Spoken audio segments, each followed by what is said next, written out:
أعوذ بالله من الشيطان الرجيم. بسم الله الرحمن الرحيم. الحمد لله الذي أنزل على عبده الكتاب ولم يجعل له عوجا قيما لينذر بأسا شديدا من لدنه ويبشر المؤمنين الذين يعملون الصالحات أن لهم أجرا حسنا ماكثين فيه أبدا وينذر الذين قالوا اتخذ الله ولدا ما لهم به من علم ولا لآبائهم كبرت كلمة تخرج من أفواههم إن يقولون إلا كذبا فلعلك باخع نفسك على آثارهم إن لم يؤمنوا بهذا الحديث أسفا إنا جعلنا ما على الأرض زينة لها لنبلوهم أيهم أحسن عملا وإنا لجاعلون ما عليها صعيدا جرزا أم حسبت أن أصحاب الكهف والرقيم كانوا من آياتنا عجبا إذ أوى الفتية إلى الكهف فقالوا ربنا آتنا من لدنك رحمة وهيئ لنا من أمرنا رشدا فضربنا على آذانهم في الكهف سنين عددا ثم بعثناهم لنعلم أي الحزبين أحصى لما لبثوا أمدا نحن نقص عليك نبأهم بالحق إنهم فتية آمنوا بربهم وزدناهم هدى وربطنا على قلوبهم إذ قاموا فقالوا ربنا رب السماوات والأرض لن ندعو من دونه إلها لقد قلنا إذا شططا هؤلاء قومنا اتخذوا من دونه آلهة لولا يأتون عليهم بسلطان بين فمن أظلم ممن افترى على الله كذبا وإذ اعتزلتموهم وما يعبدون إلا الله فأووا إلى الكهف ينشر لكم ربكم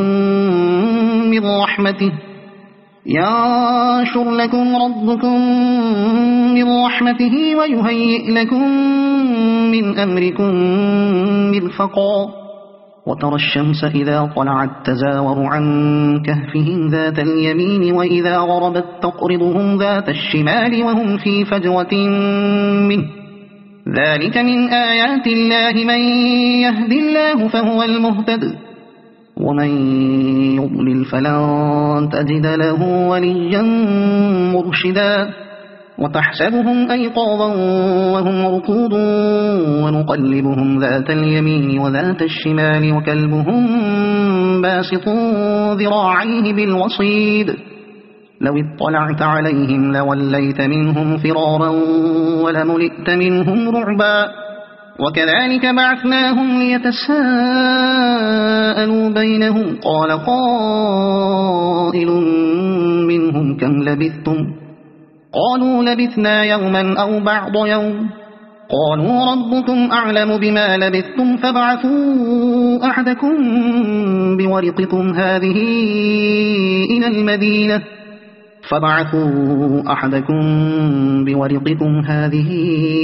إلى المدينة فلينظر أيها أزكى طعاما فليأتكم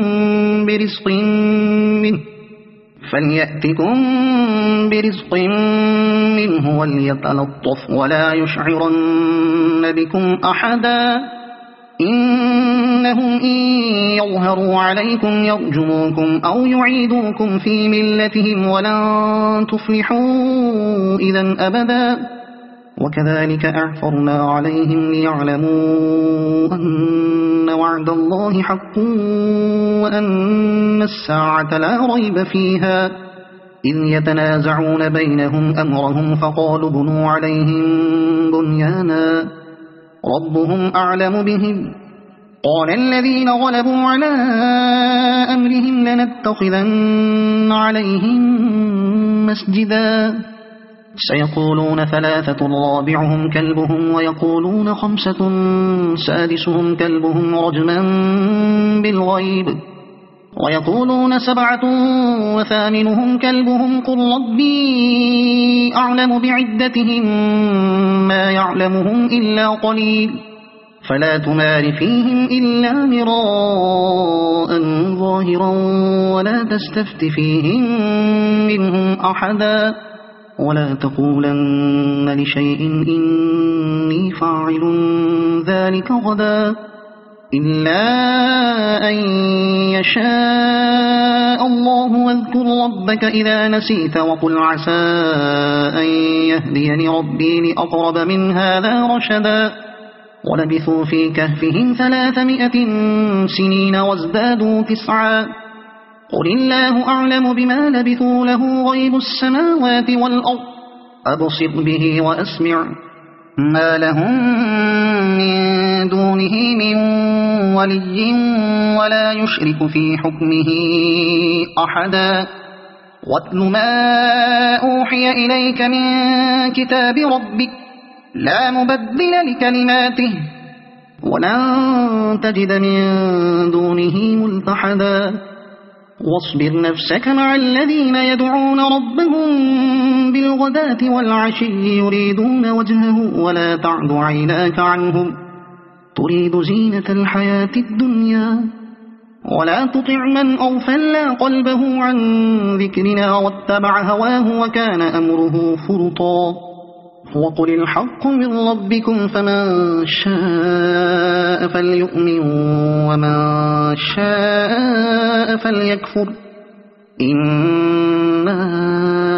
أعتدنا للظالمين نارا أحاط بهم سرادقها وإن يستغيثوا يغاثوا بماء كالمهل يشوي الوجوه بئس الشراب وساءت مرتفقا إن الذين آمنوا وعملوا الصالحات إنا لا نضيع أجر من أحسن عملا أولئك لهم جنات عدن تجري من تحتهم الأنهار يحلون فيها من أساور من ذهب ويلبسون ثيابا خضرا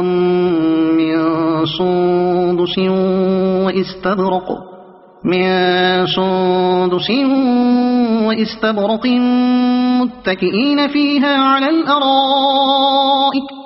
وإستبرق متكئين فيها على الأرائك نعم الثواب وحسنت مرتفقا واضرب لهم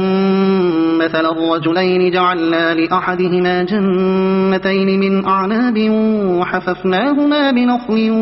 وجعلنا بينهما زرعا كلتا الجنتين آتت أكلها ولم تظلم منه شيئا وفجرنا خلالهما نهرا وكان له ثمر فقال لصاحبه وهو يحاوره أنا أكثر منك مالا وأعز نفرا ودخل جنته وهو ظالم لنفسه قال ما أظن أن تبيد هذه أبدا وما أظن الساعة قائمة ولئن رددت إلى ربي لأجدن خيرا منها منقلبا قال له صاحبه وهو يحاوره أكفرت بالذي خلقك من تراب ثم من نطفة ثم سواك رجلا لكن هو الله ربي ولا أشرك بربي أحدا ولولا إذ دخلت جنتك قلت ما شاء الله لا قوة إلا بالله إن ترني أنا أقل منك مالا وولدا فعسى ربي أن يؤتيني خيرا من جنتك ويرسل عليها حسبانا من السماء فتصبح صعيدا زلقا أو يصبح ماؤها غورا فلن تستطيع له طلبا وأحيط بثمره فأصبح يقلب كفيه على ما أنفق فيها وهي خاوية على عروشها ويقول يا ليتني لم أشرك بربي أحدا ولم تكن له فئة ينصرونه من دون الله وما كان منتصرا هنالك الولاية لله الحق هو خير ثوابا وخير عقبا واضرب لهم مثل الحياة الدنيا كماء إن أنزلناه من السماء فاختلط به نبات الأرض فأصبح هشيما تذروه الرياح وكان الله على كل شيء مقتدرا المال والبنون زينة الحياة الدنيا والباقيات الصالحات خير عند ربك ثوابا وخير أملا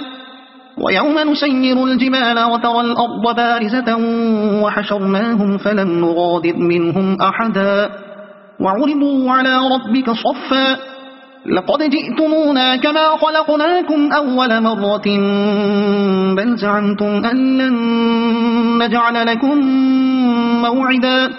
ووضع الكتاب فترى المجرمين مشفقين مما فيه ويقولون يا ويلتنا ما لهذا الكتاب لا يغادر صغيرة ولا كبيرة إلا أحصاها ووجدوا ما عملوا حاضرا ولا يظلم ربك أحدا وإذ قلنا للملائكة اسجدوا لآدم فسجدوا إلا إبليس كان من الجن ففسق عن أمر ربه أفتتخذونه وذريته أولياء من دوني وهم لكم عدو بئس للظالمين بدلا ما أشهدتهم خلق السماوات والأرض ولا خلق أنفسهم وما كنت متخذ المضلين عضدا ويوم يقول نادوا شركائي الذين زعمتم فدعوهم فلم يستجيبوا لهم وجعلنا بينهم موبقا ورأى المجرمون النار فظنوا أنهم واقعوها ولم يجدوا عنها مصرفا ولقد صرفنا في هذا القرآن للناس من كل مثل وكان الإنسان أكثر شيء جدلا وما منع الناس أن يؤمنوا إذ جاءهم الهدى ويستغفروا ربهم إلا أن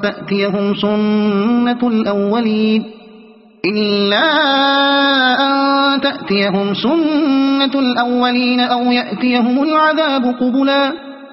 وما نرسل المرسلين إلا مبشرين ومنذرين ويجادل الذين كفروا بالباطل ليدحضوا به الحق واتخذوا آياتي وما أنذروا هزوا ومن أظلم ممن ذكر بآيات ربه فأعرض عنها ونسي ما قدمت يداه إنا جعلنا على قلوبهم أكنة أن يفقهوه وفي آذانهم وقرا وإن تدعهم إلى الهدى فلن يهتدوا إذن أبدا وربك الغفور ذو الرحمة لو يؤاخذهم بما كسبوا لعجل لهم العذاب بل لهم موعد لن يجدوا من دونه موئلا وتلك القرى أهلكناهم لما ظلموا وجعلنا لمهلكهم موعدا وإذ قال موسى لفتاه لا أبرح حتى أبلغ مجمع البحرين أو أمضي حقبا فلما بلغا مجمع بينهما نسيا حوتهما فاتخذ سبيله في البحر سربا فلما جاوزا قال لفتاه آتنا غداءنا لقد لقينا من سفرنا هذا نصبا قال أرأيت إذ أوينا إلى الصخرة فإني نسيت الحوت وما أنسانيه إلا الشيطان أن أذكره واتخذ سبيله في البحر عجبا قال ذلك ما كنا نبغي فارتدا على آثارهما قصصا فوجدا عبدا من عبادنا آتيناه رحمة من عندنا وعلمناه من لدنا علما قال له موسى هل أتبعك على أن تعلمني مما علمت رشدا قال إنك لن تستطيع معي صبرا وكيف تصبر على ما لم تحط به خبرا قال ستجدني إن شاء الله صابرا ولا أعصي لك أمرا قال فإن اتبعتني فلا تسألني عن شيء حتى أحدث لك منه ذكرا فانطلقا حتى إذا ركبا في السفينة خرقها قال أخرقتها لتغرق أهلها لقد جئت شيئا إمرا قال ألم أقل إنك لن تستطيع معي صبرا قال لا تؤاخذني بما نسيت ولا ترهقني من أمري عسرا فانطلقا حتى إذا لقيا غلاما فقتله قال أقتلت نفسا زكية بغير نفس لقد جئت شيئا نكرا قال ألم أقل لك إنك لن تستطيع معي صبرا قال إن سألتك عن شيء بعدها فلا تصاحبني قد بلغت من لدني عذرا فانطلقا حتى إذا أتيا أهل قرية استطعما أهلها فأبوا أن يضيفوهما فوجدا فيها جدارا يريد أن ينقض فأقامه قال لو شئت لاتخذت عليه أجرا قال هذا فراق بيني وبينك سأنبئك بتأويل ما لم تستطع عليه صبرا أما السفينة فكانت لمساكين يعملون في البحر فأردت أن أعيبها وكان وراءهم ملك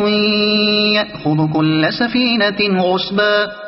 وأما الغلام فكان أبواه مؤمنين فخشينا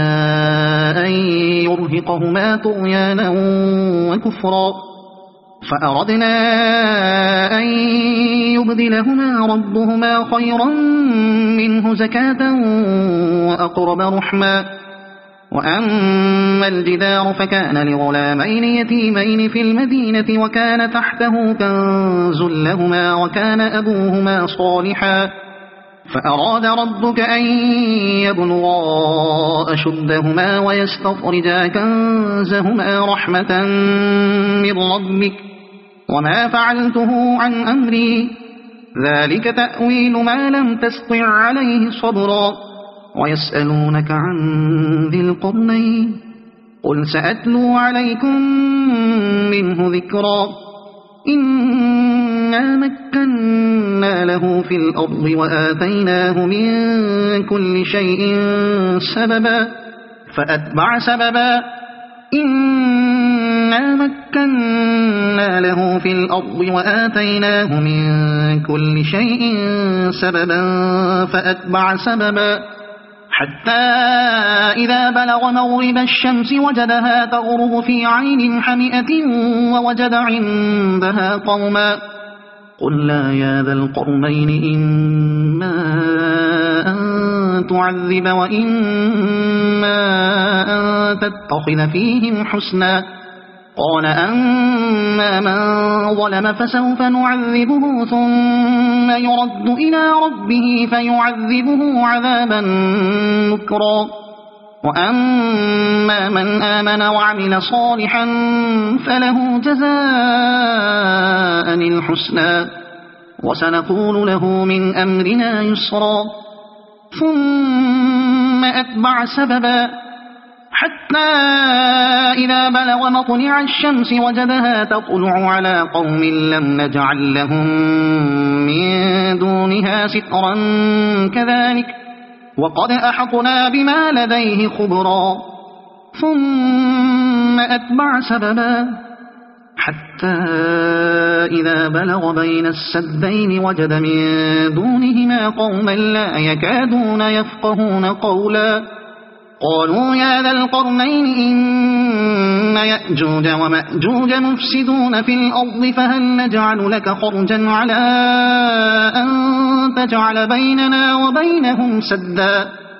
قال ما مكنني فيه ربي خير فأعينوني بقوة أجعل بينكم وبينهم ردما آتوني زبر الحديد حتى إذا ساوى بين الصدفين قال انفخوا حتى إذا جعله نارا قال آتوني أفرغ عليه قطرا فما استطاعوا أن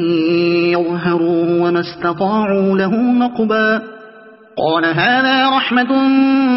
من ربي فإذا جاء وعد ربي جعله دكاء وكان وعد ربي حقا وتركنا بعضهم يومئذ يموج في بعض ونفخ في الصور فجمعناهم جمعا وعرضنا جهنم يومئذ للكافرين عرضا الذين كانت أعينهم في غطاء عن ذكري وكانوا لا يستطيعون سمعا أفحسب الذين كفروا أن يتخذوا عبادي من دوني أولياء إنا أعتدنا جهنم للكافرين نزلا قل هل ننبئكم بالأخسرين أعمالا الذين ضل سعيهم في الحياة الدنيا وهم يحسبون أنهم يحسنون صنعا أولئك الذين كفروا بآيات ربهم ولقائه فحبطت أعمالهم فلا نقيم لهم يوم القيامة وزنا ذلك جزاؤهم جهنم بما كفروا واتخذوا آياتي ورسلي هزوا إن الذين آمنوا وعملوا الصالحات كانت لهم جنات الفردوس نزلا خالدين فيها لا يبغون عنها حولا قل لو كان البحر مدادا لكلمات ربي لنفد البحر قبل أن تنفد كلمات ربي ولو جئنا بمثله مددا قل إنما أنا بشر مثلكم يوحى إلي أنما إلهكم إله واحد فمن كان يرجو لقاء ربه فليعمل عملا صالحا ولا يشرك بعبادة ربه أحدا صدق الله العظيم.